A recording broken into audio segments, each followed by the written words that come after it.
Assalamualaikum warahmatullahi wabarakatuh. Bismillahirrahmanirrahim. Kali ini kita mengkaji tentang haji yang kebetulan saat ini besok hari raya Idul Adha, yakni hari raya haji. Alhamdulillahirabbil alamin. Sudah kita ketahui bersama, haji adalah rukun Islam yang kelima, yakni bagi yang mampu bisa melaksanakan ibadah haji. Haji adalah pamungkas penyambung antara syahadat dan haji.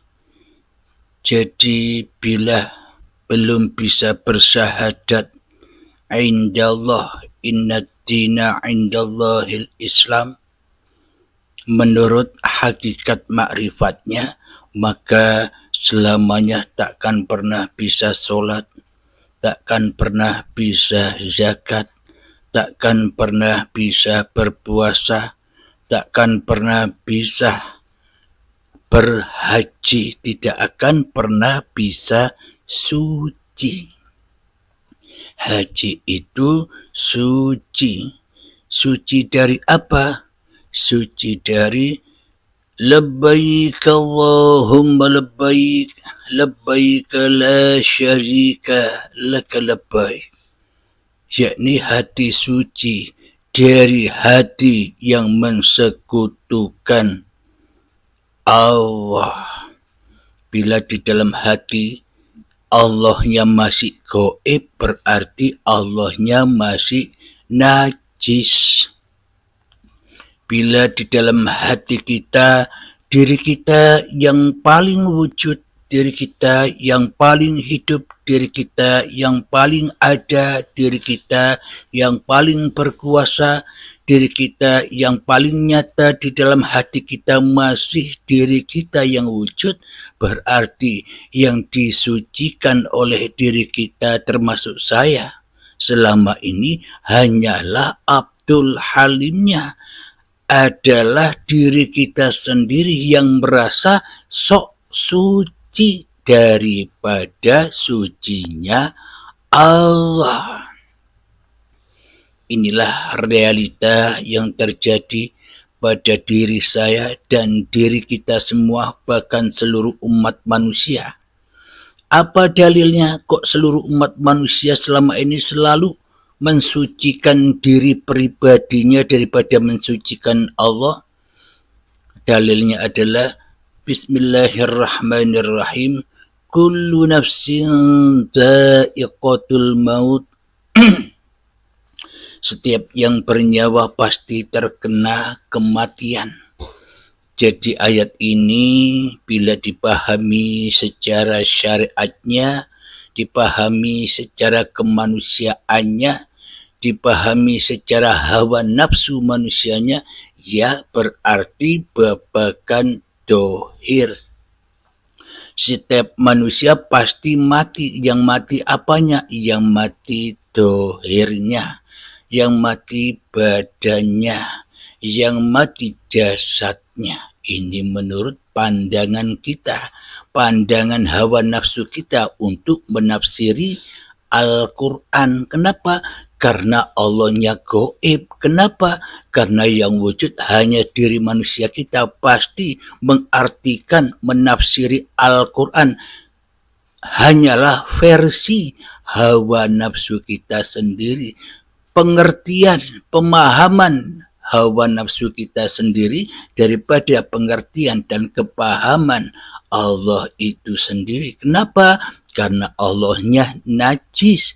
Kenapa? Karena Allahnya tidak suci.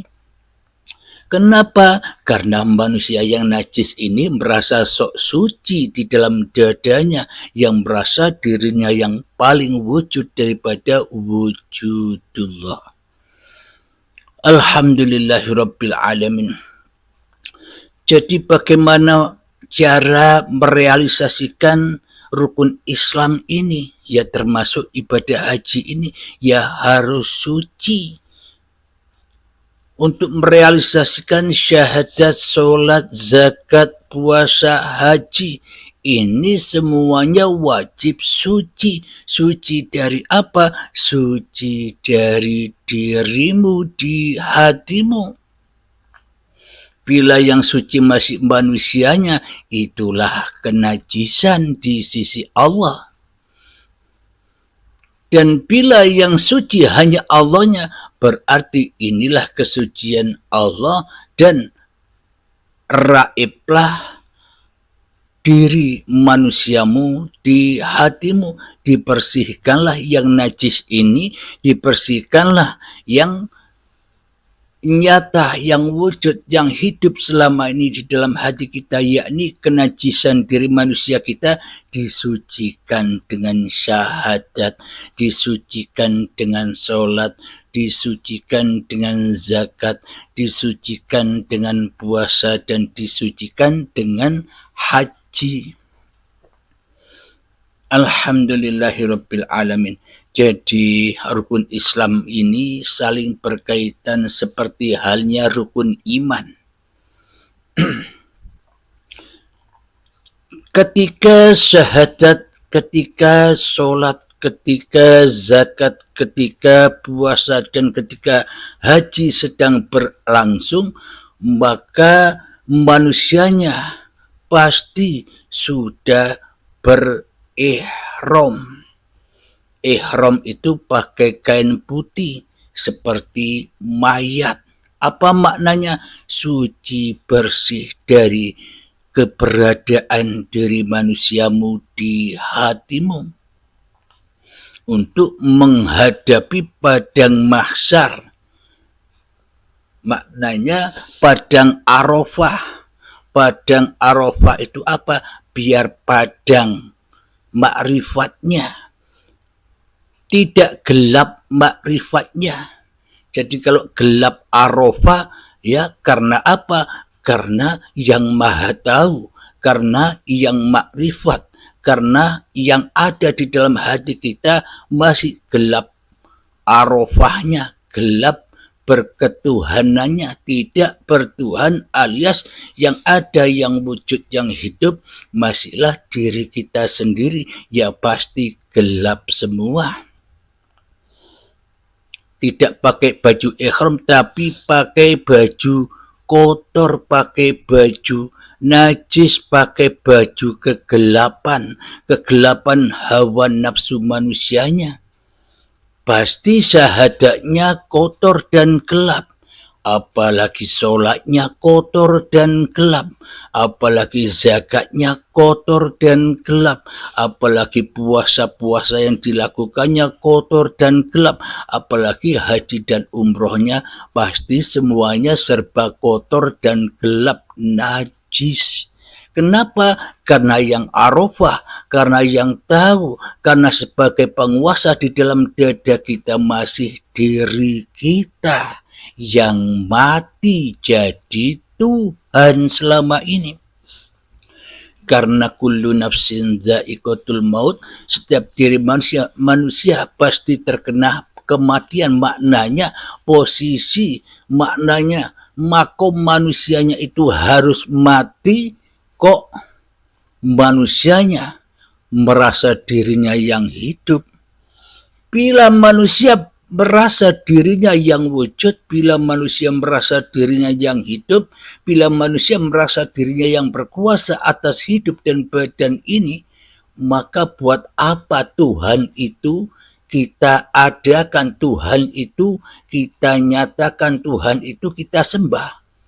Toh bila yang jadi Tuhan di dalam dada kita hanyalah diri kita sendiri, kita selama ini mencoreng nama Tuhan, mencoreng nama Allah. Kita selama ini mencoreng nama Allah, mencoreng nama Bapa, mencoreng nama Romo, mencoreng nama Gusti, mencoreng nama Sang Hyang Widi. Kenapa kita mencoreng semua nama-nama itu? Dengan apa? Dengan nama kita lah kita mencoreng Tuhan-Tuhan itu. Nama-nama Tuhan yang satu itu kita coreng dengan hawa nafsu kita selama ini. Karena sesungguhnya kita selama ini tak pernah bertuhan, melainkan mentuhankan diri kita sendiri. Kita tak pernah mewujudkan Tuhan, akan tetapi kita hanyalah mewujudkan diri kita sendiri di dada kita.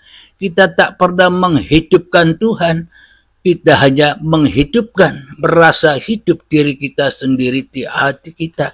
Bagaimana itu dikatakan syahadat, bagaimana itu dikatakan memakai baju ihram, suci. Sementara yang ada hanyalah kesucian manusianya di mata iblis.